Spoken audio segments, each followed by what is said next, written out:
모든 사람들은 형통하기를 원하죠. 매우 기복적인 말 같지만요, 싱겁게 들을 얘기가 아닙니다. 성경에도 형통이라는 단어가 75번이나 기록되어 있거든요. 본문 3절은 더 심하게 말하잖아요. 모든 일이 다 형통하리라. 뭔 말입니까? 만사 형통할 것이다 하는 말씀입니다. 하나님의 백성들이 주신 하나님의 엄청난 축복이 바로 만사 형통할 것이라는 겁니다. 생육하고 번성하고 땅에 충만하고 땅에 있는 것을 정복하고 다스리라. 한마디로 잘 되라. 더 간단하게 말하면 형통해라 이 말입니다. 여러분 신앙생활 하는 동안에 형통하게 되기를 축원합니다. 자, 여러분 이런 차원에서 하나님의 나라는 어떤 것일까요? 천국은 어떤 것일까요? 어떤 곳이 천국일까요? 성경에 다양한 설명이 있지만은 이런 설명은 들어본 적이 없을 겁니다. 저는 성경을 여러 번 읽고 오랫동안 풀어보고 설교한다고 해석해보고 하면서 내린 결론입니다. 천국은 만사형통한 곳입니다. 천국에는 하나님의 뜻이 이루어지고 사람들의 꿈이 이루어지는 곳이 천국입니다. 그런데 여러분 이 하나님의 뜻은 이미 천국에서 이루어졌고 이제 땅에 있는 땅을 살아가는 우리 하나님의 백성들에게서 이루어지면 그게 천국입니다. 만사형통하시기를 바랍니다. 만사형통해야 될 이유가 그래서 있는 겁니다. 자, 그렇다면 그리스도인이 땅에 사는 동안 천국같이 만사형통하려면 어떻게 해야 되냐? 오늘 한 번 더 이 본문 말씀에서 우리가 찾아보려고 하는데요. 첫째는요, 악인의 꾀를 따르지 않아야 됩니다. 이 꾀라는 것은 문제를 해결하기 위한 충고 또는 조언이라고 합니다. 그렇다면 여러분, 악인의 꾀를 따르지 않는다는 말은 무슨 말입니까? 악인의 충고, 악인의 조언을 받지 않는다는 얘기입니다. 거절한다는 얘기예요. 이 문제를 해결하기 위해서 우리는 누구의 충고, 누구의 조언을 받아야 합니까? 예수님의 충고, 예수님의 조언을 받아야 됩니다. 그 일을 하는 이가 누굽니까? 여러분에게 말씀을 전하는 목사입니다. 그러니 여러분 정말로 형통하기를 원한다면, 이 땅에서 원한다면 여러분 반드시 이 세상의 어떤 문제 하나하나를, 크고 작은 문제들을 해결하기 위해서 조언해 오는 악인의 조언을 단칼에 거절할 줄 알아야 됩니다. 그리고 여러분에게 조언하는 하나님의 말씀을 아멘 하고 받아들여야 됩니다. 두 번 아멘 아멘 하고 받아들여야 됩니다. 할렐루야. 자, 그래서 여러분 악인의 조언이라는 것은 왜 거절해야 되냐면 악할 뿐입니다. 그 사람이 악하기 때문에 악인이라고 하는 거고, 그 악한 사람의 생각은 악할 뿐인 거예요. 그 악한 생각을 가지고 있는 사람이 이 문제를 해결해 주겠다고 우리에게 덤벼서 조언을 해주는 것은 조언이라 할지라도 악하다는 겁니다. 영적으로 보면 악한 사람들은 사단의 지배 아래 사는 사람이 악한 사람이죠. 아담과 하와를 보세요. 엄청난 복을 시작부터 받았습니다. 하나님의 형상을 따라 지음을 받았죠. 온 세상의 동물들의 이름을 지어주는 특별한 권세를 받았죠. 그러니까 세상을 다스리는 권세를 누렸다는 얘기입니다. 거기다가 영원한 생명을 복으로 받았습니다. 이 얼마나 큰 복입니까? 그래서 에덴 동산은 한마디로 말하면 하나님의 뜻이 이루어지고 아담과 하와의 꿈이 이루어지는 그야말로 천국이잖아요. 하나님 나라거든요. 그런데 이 사람들이 안타깝게도 마귀의 꾀에 빠져버리고 말았습니다. 그래서 하나님을 반역하고 선악을 알게 하는 나무의 열매를 먹었죠. 그 결과가 어떻습니까? 자신들이 이왕에 받았던 형통, 만사 형통의 복은 다 한 방에 날아갔습니다. 비참한 인생으로 전락하고 말았죠. 죄와 사망의 권세 아래 죽을 때까지 짓눌려 살다가 그리고 죽어버리는 인생이 되고 말았습니다.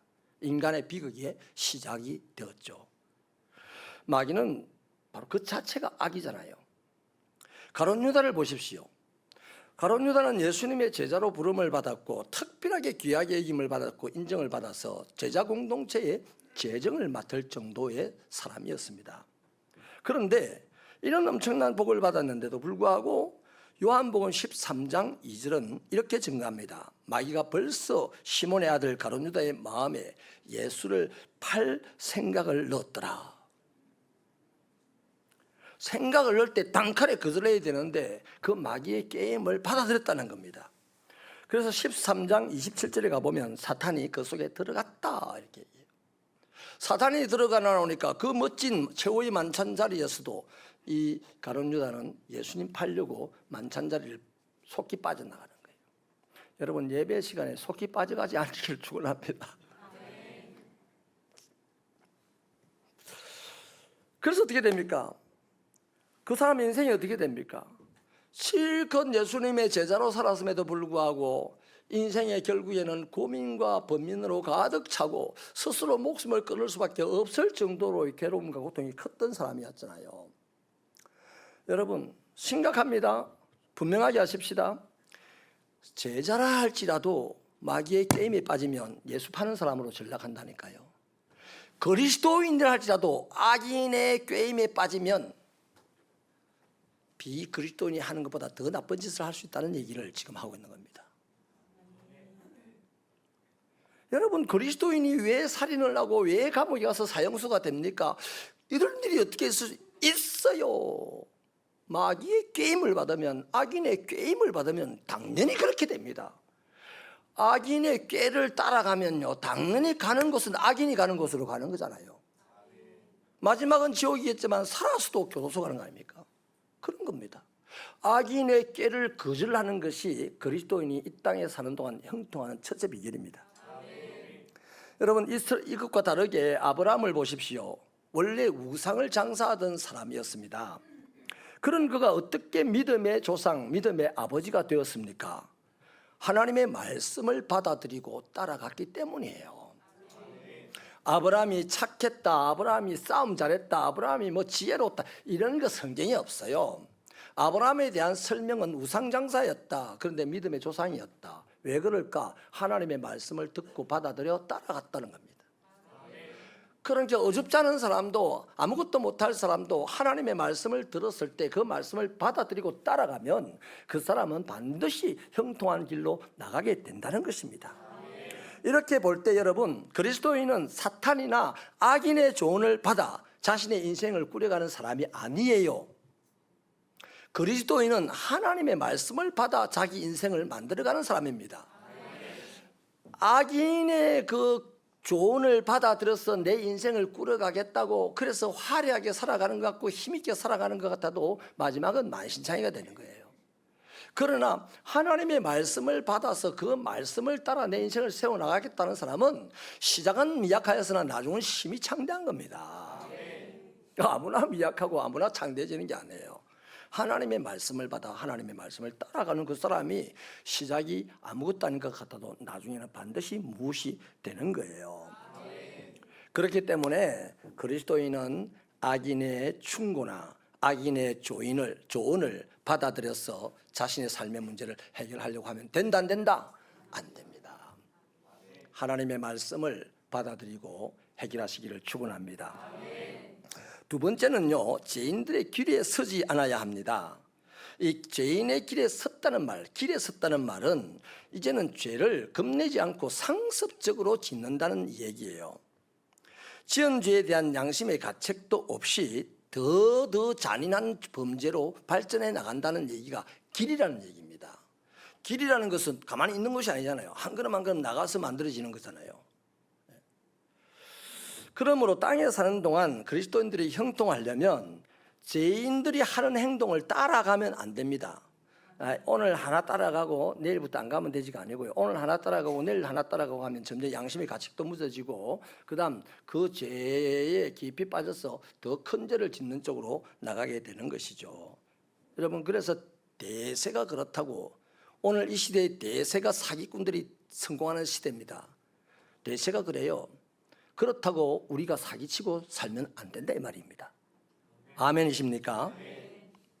20세기에 가장 악한 사람을 꼽으라고 하면요, 저는 독일의 히틀러하고요, 소련의 스탈린하고 저 캄보디아 우리가 선교하는 그곳에 폴포트라고 하는 정치가인데, 이 세 사람을 저는 대표적인 악인이라고 저는 개인적으로 뽑는데요. 왜냐하면 이 사람들은 수백만 명에서 수천만 명을 죽인 사람입니다. 폴포트는 200만 명을 집권 3년 7개월 동안 200만 명을 죽였는데요. 죽을 때까지 나는 뭘 잘못했냐 그래요. 내가 뭘 잘못했냐. 죽을 사람을 죽였는데 이런 식이었어요. 여러분, 폴포트라는 이 사람이 처음부터 이렇게 잔인했느냐? 그건 아니에요. 이 사람은 불교 사원에서 6년간 수행 정진을 했던 사람입니다. 매우 친절하고 겸손했다고 합니다. 그런데 공산주의에 물이 들자 그렇게 잔인하게 변질되었다는 것입니다. 악한 자의 꾀를 쫓고 죄인의 길에 서니까 사람이 그렇게 잔인하게 변해가더라는 것입니다. 여러분, 스탈린도요, 어릴 적에 성직자가 되겠다고 신학교를 졸업했다고 합니다. 그런데 그가 막스와 레닌주의에 몰입하는 순간부터 신앙의 길을 버리고 흉악한 독재자가 되었습니다. 우리나라 고려인들이 지금 우리 카자흐스탄 가는 거기 가면 고려인들이 많은데 저기 만주나 이뭡니까 이거 좀 가르쳤죠. 만주나 살린 저쪽에 살던 이 일본 압제를 피해서 소몰고 올라가서 거기 당겨가놓고 살던 사람들을 그만 살게 됐는데 모조리 그냥 그쪽으로 풀어 헤쳐버린 거예요. 차 타라 해가지고 그냥 맨몸으로 차 탔더니 그거 가가지고 카자흐스탄에다 풀어 헤쳐버려서 거기서 된 사람들이 고려인이라는 사람들입니다. 여러분, 히틀러도요 성직자가 될 사람이었다고 합니다. 유럽에서 가장 오래된 유명한 그 수도원 성 베네딕토 수도원에서 성직자가 될 준비를 했던 사람이라고 그래요. 자, 이런 사람들의 공통점이 뭡니까? 그렇게 선량하고 착한 사람도 죄인의 길에 서버리니까 점점 더 흉악한 사람이 되더라는 것입니다. 여러분, 사람이 형통한 길은 하나님의 말씀밖에 없는 줄 믿으시기 바랍니다. 신명기 29장 9절에 그런즉 너희는 이 언약의 말씀을 지켜 행하라. 그리하면 너희가 하는 모든 일에 형통하리라 약속합니다. 여호수아서 1장 8절에도요, 여호수아에게 하나님이 신신당부하고 말합니다. 이 율법책을 내 입에서 떠나지 말게 하며 주야로 그것을 묵상하여 그 안에 기록된 대로 다 지켜 행하라. 그리하면 내 길이 평탄하게 될 것이며 네가 형통하리라. 그 하나님은 우리가 잘 살도록 뭐 공부를 열심히 해라 아니면 또 뭐 몸을 키우라 안 했어요. 하나님은 우리가 잘 살려면, 우리가 건강하려면, 우리가 유명하려면, 우리가 형통하려면, 우리가 만사형통하려면 하나님의 말씀을 받아들이고 하나님의 말씀을 따라 행해라. 그러면 천천히 되는 것 같아도 보다 빨리 된다는 겁니다. 믿으십니까? 그렇기 때문에 그리스도인이 형통하려고 하면 말씀을 들어야 되고 들은 말씀대로 행해야 합니다. 세 번째로는요, 오만한 자들의 자리에 앉지 말아야 합니다. 여기 오만한 자의 언어 뜻은요, 조롱하는 자, 비웃는 자라고 합니다. 자, 그리고 자리는 뭡니까? 그 편에 푹 앉았다는 얘기잖아요. 노아 홍수 이후에 하나님은 사람들에게 온 지면에서 흩어져 살아라 이렇게 말씀을 하셨어요. 그러나 사람들은 한 곳에 모여서 바벨탑을 세우려고 했습니다. 목적이 뭡니까? 하늘에 닿게 하여서 다시는 이전 같은 홍수 심판을 받지 말자, 하나님과 동등해지자, 이런 목적을 가지고 바벨탑을 세웠어요. 아니, 홍수를 경험했으면 이제 홍수 심판을 안 당하려면, 물론 하나님이 무죄기로 안 한다고 했는데도 불구하고 아무튼 홍수 심판을 안 당하려면, 홍수 심판이 아니라 그 어떤 재앙도 안 당하려면 뭐 해야 됩니까? 하나님의 품 안에 들어가야 되잖아요. 그런데 하나님이 심판하실 것을 이미 예측합니다. 지 삶의 꼬라지를 보니까 알겠어. 우리가 이렇게 사는 모양으로 보니 하나님이 홍수로 심판할 거야. 물론 홍수는 아니겠지만 불로 심판하겠죠. 그런데 이러한 심판을 어리석게도 면하기 위해서 탑을 세우면 된다고 생각했습니다. 그때 하나님께서 거기 오셔가지고 사람들의 이 소리를 혼잡하게 만들어버리자, 위에서 물 달라는데 밑에서 돌을 올려주고, 위에서 돌 올려달라는데 밑에서 흙을 올려주고, 말이 안 통하게 된 거예요. 그래서 서로 막 삿대질하고 막 싸우다가 올라가서 싸우고 내려와서 싸우고 하다가 같이 안 해 하고 다 흩어져 버린 거예요. 하나님의 뜻이 이루어졌도다. 대신에 하나님의 뜻이 이루어졌지만 그 사람들은 인생의 결과가 어떻습니까? 비참하게 되는 거죠. 이스라엘의 대제사장과 바리새인 사두개인들은 자기를 항상 가대평가했습니다. 여러분 신앙생활 하면서 인간관계 하면서 자신을 스스로 가대평가하지 마시기를 바랍니다. 자신이 굉장히 높은 지위를 가진 자라고 생각을 합니다. 또 자신이 하나님을 제일 잘 알고 하나님을 제일 잘 섬긴다고 스스로 자랑스러워했습니다. 그러면서 나온 결과가 뭡니까? 사람들 앞에서 어시되기 시작했고 결국 하나님의 아들도 무시했습니다. 결국은 끝까지 하나님의 아들이라고 하니까 그 하나님의 아들이라고 주장하는 예수를 죽여버렸습니다. 여러분 이런 게 바로 오만한 사람입니다. 오만한 사람은 한마디로 말하면 하나님을 안중에 두지 않는 사람이 오만한 사람입니다. 저 세상에 오만한 사람이 있다고 생각하지 마세요. 세상에 오만한 사람이 있든지 말든지 그건 하나님 관계없습니다. 하나님의 백성인데도 불구하고 오만하면 하나님은 그걸 괴로워하십니다. 그걸 싫어하십니다. 이 오만한 사람은 하나님을 안중에 두지 않습니다. 엄청나게 무시합니다. 한 번 더 예를 들게요. 여러분들 혹시라도 못 알아차릴까 봐서. 담임 목사의 설교를 무시하는 사람이 오만한 사람입니다. 아멘.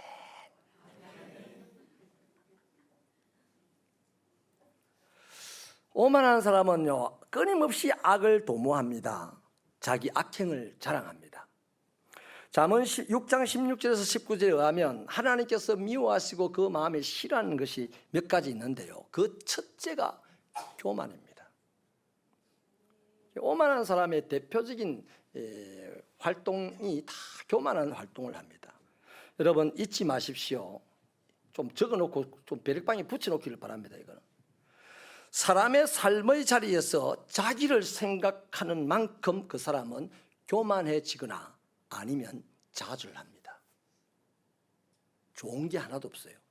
삶의 자리에서 자기를 생각하면 그 사람은 틀림없이 교만해지거나 아니면 좌절하거나 둘 중에 하나입니다. 그것이 바로 우리의 신앙을 망치고 인생을 망치고 가정과 교회와 소속된 공동체를 망치는 겁니다. 자기 생각하는 것. 그러므로 하나님과 관계에서든지 인간끼리와의 관계에서든지 성도와의 관계에서든지 하나님 생각하고 이웃 생각하십시오. 하나님을 생각하고 또 너의 이웃을 사랑하라 이 말은요 다르게 뒤집어 말하면 하나님을 생각하고 이웃을 생각하라는 말입니다. 생각해야 뭔가 선한 것이 나오지 않겠어요. 그런데 하나님을 생각하지 아니하고 이웃을 생각하지 아니하고 자기를 생각하면 그 사람은 그 결과물로 교만해지거나 아니면 좌절하거나 반대로 공동체 생활을 하면서 하나님을 생각하고 사람을 생각하면 그 사람은 어떻게 되겠습니까? 겸손하게 활동하고 진취적으로 활동합니다. 예수 믿고 좀 이런 거 좀 배우면 좋겠어. 김창옥이는 초대하는데 나는 50만 원만 줘도 가서 하겠는데.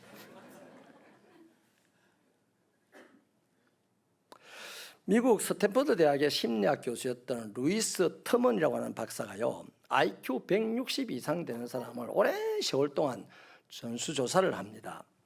그런데 놀랍게도 발견한 공통점이 이들이 다 불행하게 살더라는 겁니다. 그래서 그 사람이 그 원인을 말하기를 결론을 딱 이렇게 마칩니다. 내가 최고가 나를 불행하게 하였다. 내가 최고라는 생각이 그를 불행하게 하였다. 여러분 사람들은 자기가 똑똑하다 자기가 최고다 생각하면 그 교만 때문에 다른 사람의 말을 안 듣습니다. 무모하게 행동하다가 결국 실패하고 말죠. 여러분 하나님은 교만한 사람을 가만둔다 가만 안 둔다? 가만 안 둡니다. 대적하십니다. 그래서 잠언 16장 18절은 교만은 패망의 선봉이라 했습니다. 그만한 마음은 넘어짐의 앞잡이라 했습니다. 반대로 하나님은 겸손한 자를 어떻게 하십니까? 가까이 하신다고 합니다. 그 잠언 22장 4절은 겸손과 여호와를 경외함에 대한 보상은 재물과 영광과 생명이라고 합니다. 이게 바로 우리가 그렇게 원하는 거 아닙니까? 재물과 영광과 생명을 위하여 오늘 또 직장에 나가서 피 터지게 일을 합니다. 재물과 생명과 영광을 위해서 오늘 수많은 사람들을 만나서 내 물건을 선전을 합니다. 그런데 성경은 뭐라고 합니까? 겸손하면 그렇게 된다라고 하는 거죠. 그래서 그리스도인은 겸손할 때 그가 받아 누릴 이익이 큽니다. 곧 겸손이 그 사람을 형통하게 한다는 것이죠. 그렇다면 여러분, 그리스도인의 이 겸손을 판단할 수 있는 근거 기준이 무엇입니까?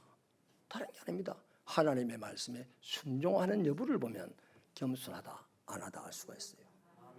말씀에 순종하는 사람은 겸손하기 때문에 순종합니다. 내 마음에 맞아서 순종하는 게 아니에요. 그건 깡패 세계에서도 있는 일입니다. 근데 하나님의 나라에서는 겸손하면 하나님의 말씀에 순종하게 되어 있습니다.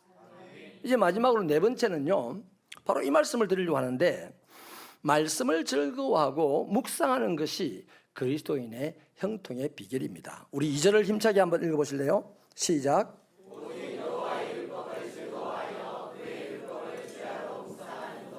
아멘. 여러분, 여러분을 즐겁게 하는 뭔가 있으면 내버려 두고 갑니까? 아니면 잊어버리고 다닙니까? 아니면 꼭 챙기고 다닙니까? 반드시 챙기고 다니잖아요. 좋은 예로 요즘 휴대폰이 우리 인생을 즐겁게 합니다. 휴대폰 안에는 온갖 재미있는 영화도 있고 온갖 정보도 있고 막 국을 어떻게 끓이는지도 정확하게 설명되어 있고 뭐 하여튼 휴대폰이 우리를 얼마나 즐겁게 하는지 몰라요. 그래서 휴대폰이 나를 즐겁게 하니 나는 휴대폰을 묵상하고 휴대폰을 보고 읽고 듣고 보고 씹고 묵상하는 거예요. 잠이 올 때도 가는 거예요. 두세 사람이 모여도 하는 거예요. 혼자 있을 때도 하는 거예요. 휴대폰이 너무너무 즐겁게 해주기 때문에 휴대폰을 끼고 다니는 겁니다. 동의하시면 아멘. 자, 충분히 이해합니다. 휴대폰이 나를 즐겁게 해주니까 내가 넣고 다니는 거죠. 여러분, 하나님이 여러분을 즐겁게 해준다고 생각하면 하나님을 모시고 다닐 거예요. 하나님의 말씀이 여러분을 즐겁게 해준다고 생각하면 말씀을 품고 다닐 거예요.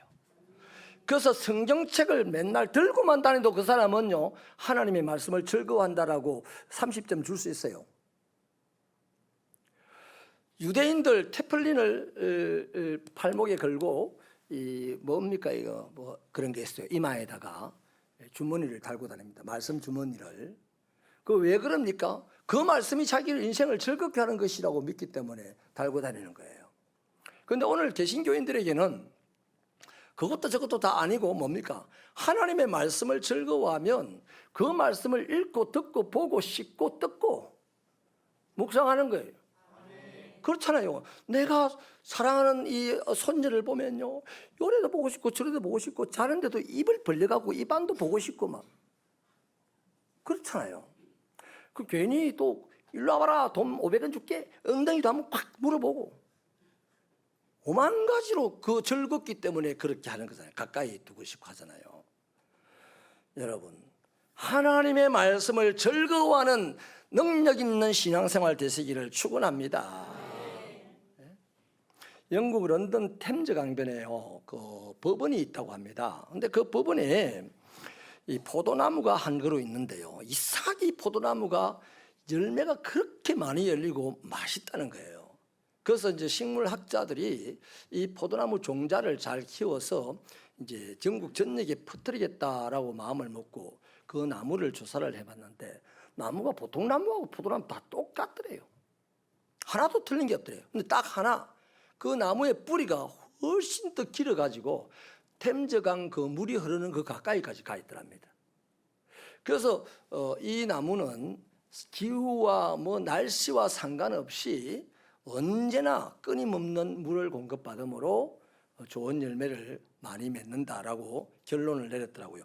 저와 여러분의 모습이 이렇게 되기를 축원합니다. 하나님의 말씀에 발만 썩 담그고 뭔 하나님의 말씀이라고 할까요? 여러분, 목욕탕 가가지고 목욕하면 발만 담그고 30분 있다가 나와서 싹 닦고 나오면서 아 시원하다는 사람 봤습니까? 못 봤잖아요.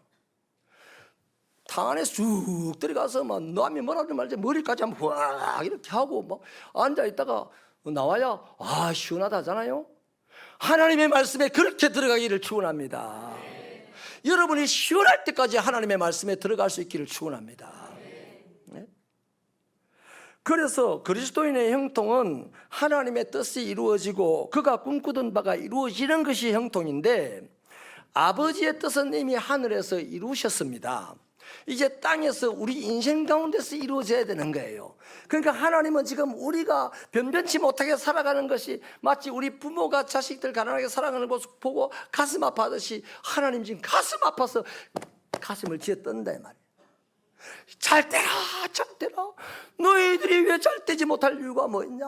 내 손이 잘려? 내가 능력이 없냐? 하나님 잘 뗄 줄 나는 알아요. 아는데요, 얘가 배운 게 있어야 잘 떼지요. 배운 사람이 잘 떼는 게 무슨 재미가 있습니까? 하나도 못 배운 사람이 잘 떼는 것이 재미있는 거 아닙니까? 인생에 남들에게 희망도 되고. 이제 저와 여러분이 살아가는, 육신으로 살아가는 이 땅에서 그리스도인답게 하나님의 뜻, 우리의 꿈이 이루어지게 되기를 바랍니다. 아직도 안 늦었어요. 아직도. 그러기 위해서 항상 말씀을 즐거워하시고 묵상하기를 축원합니다. 하나님의 말씀을 즐기고 묵상할 때 우리에게 나타나는 에너지가 뭐냐 하면, 바로 악인들의 조언을 거절할 수 있는 용기가 생겨요. 죄인들의 길에 서서 자랑하는 그 사람들을 보고 기죽지 아니하고 그것이 잘못이야 라고 말할 수 있는 용기가 생기는 거예요. 오늘 우리 한국 사회 속에 기독교인이 얼마나 많습니까? 그런데 악한 사람들이 악을 행하는 것을 잘못이라고 말하는 그리스도인이 별로 없어요. 데모는 잘합니다. 그들의 제안을 거절할 수 있는 용기가 있는 사람, 그리스도인이 별로 없어요. 왜 그럴까요? 다른 거 아닙니다. 하나님의 말씀을 즐거워하는 힘이 없어서 그래요. 하나님은요, 그래서 다윗을 형통하게 하신 거예요. 하나님은 그래서 요셉을 형통하게 하신 거예요. 이제 우리가 형통할 차례입니다. 말씀을 마칩니다. 여러분, 옷걸이를 보면 그 사람의 빈부를 대체로 알 수 있지 않습니까? 옷걸이가 집에 많으면 옷이 많다는 얘기고, 옷이 많다면 옷을 갈아입는 것을 즐길 수 있는 여유가 많다는 것이고, 그 사람은 그만큼 부유하다는 얘기가 되겠습니다. 부유하면 행복해질 확률도 높아요. 그렇잖아요. 여러분, 옷을 걸어두는 옷걸이가 집에 많으면 그 사람이 부유해진 것처럼, 하나님께서 우리에게 복을 걸어주시려고 엄청난 복들을 지금 매주일 매 새벽마다 갖고 오시는데, 걸어주려고 하니까 복거리가 없어. 그 모세에 몇 군데 걸어주고 가셨어. 이게 오늘 우리들의 실존입니다. 복거리를 많이 준비하셔. 하나님의 말씀을 읽고 배우고 묵상하는 그것이야말로 하나님의 복을 걸어놓을 수 있는 복거리가 되는 것입니다. 이것으로 인생 만사 형통한 그리스도인 되시기를 축원합니다. 하나님 도와주십시오. 우리가 말씀을 올바로 깨닫고 형통할 수 있는 비결이 성경에 분명히 있음을 보았사오니, 하나님의 말씀을 열심히 읽고 열심히 배우고 열심히 묵상하여 하나님이 공급하는 모든 복을 우리의 삶에 걸고 다니게 하시고, 그것을 보는 사람들에게 나누어 줄 수 있는 형통한 인생이 되게 하여 주시옵소서. 예수님 이름으로 기도하옵나이다. 아멘.